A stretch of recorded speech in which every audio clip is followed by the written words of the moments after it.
In its beginning and to its end, human life requires feeding. Somebody had to feed us or we wouldn't be here. And to be spoon-fed is a sign of vulnerability. We are either too young or too infirm to feed ourselves, and yet it is also a revelation of relationship. You know, to stretch out a spoon is to extend a table of hospitality in God's name and for Christ's sake.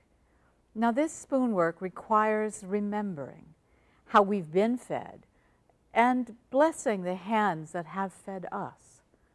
Memorial and thanksgiving form the centerpiece of sacramental fellowship.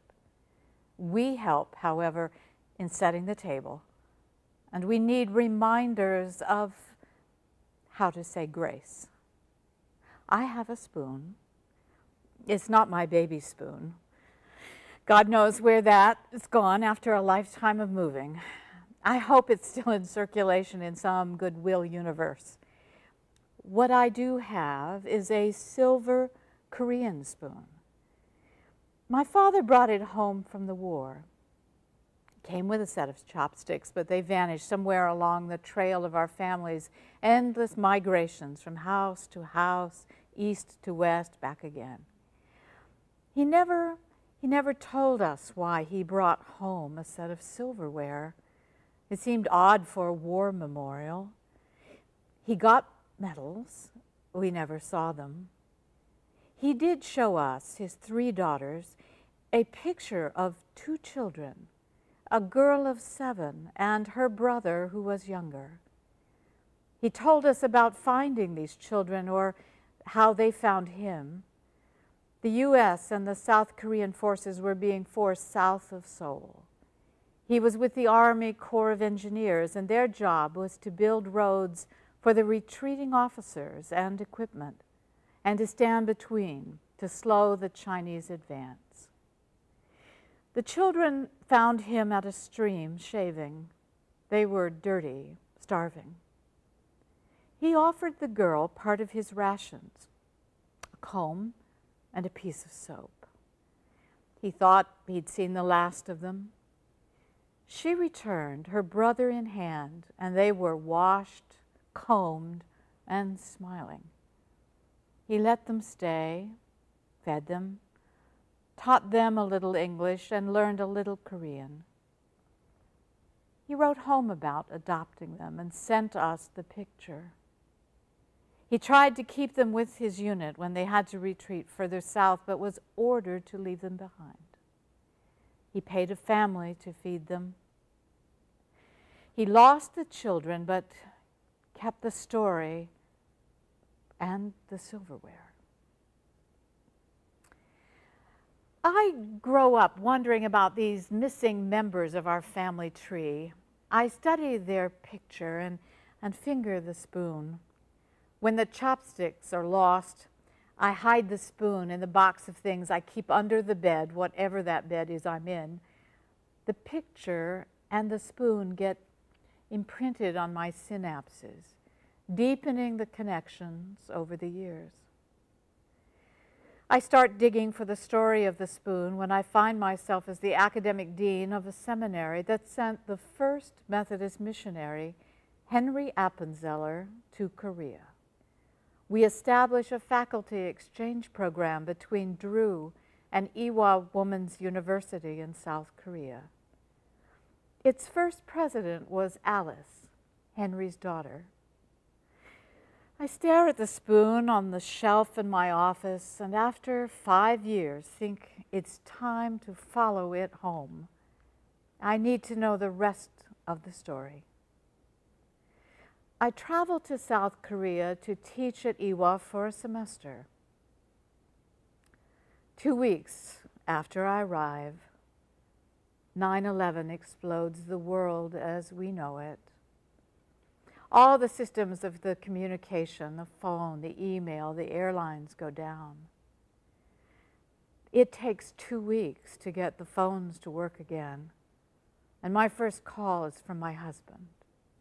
He's coming to Korea as soon as the airports open, and he's bringing my father. They arrive 1 week after airports have reopened. They arrive on the day we declare war on terrorism and bombing begins in Afghanistan. I know why my husband's on the first plane. I don't know why my father's come.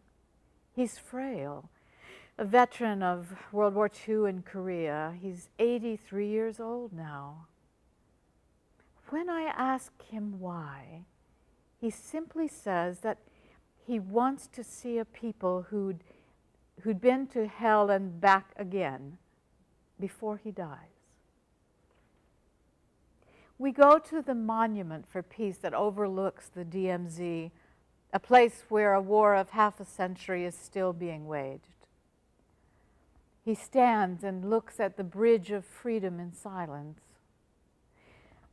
I finally ask him to explain the spoon.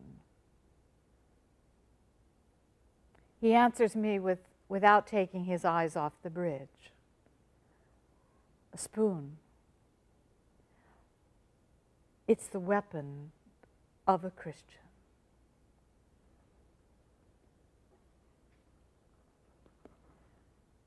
From the Gospel of John. When they had finished breakfast, Jesus said to Simon Peter, "Simon, son of John, do you love me more than these?" He said to him, "Yes, Lord, you know that I love you." Jesus said to him, "Feed my lambs." A second time he said to him, "Simon, son of John, do you love me?" He said to him, "Yes, Lord, you know that I love you." Jesus said to him, "Tend my sheep." He said to him the third time, "Simon, son of John, do you love me?" Peter felt hurt because he had said to him the third time, "Do you love me?" And he said to him, "Lord, you know everything. You know that I love you." Jesus said to him, "Feed my sheep." You see, that's the secret. This is the weapon of a Christian. I learned another secret about spoons at my mother's table.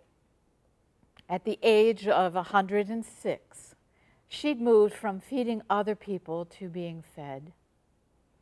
And I framed her final lesson in my memory. My older sister's kitchen is filled with the noisy sounds and the wonderful smells of a multi-generational Thanksgiving dinner. My oldest sister has inherited our grandmother's cooking skills. I inherited the ability to boil water.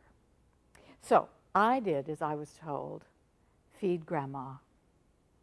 You know, long after other tastes have departed, the sense of bitter and sweet remains. So Grandma gets to eat dessert first.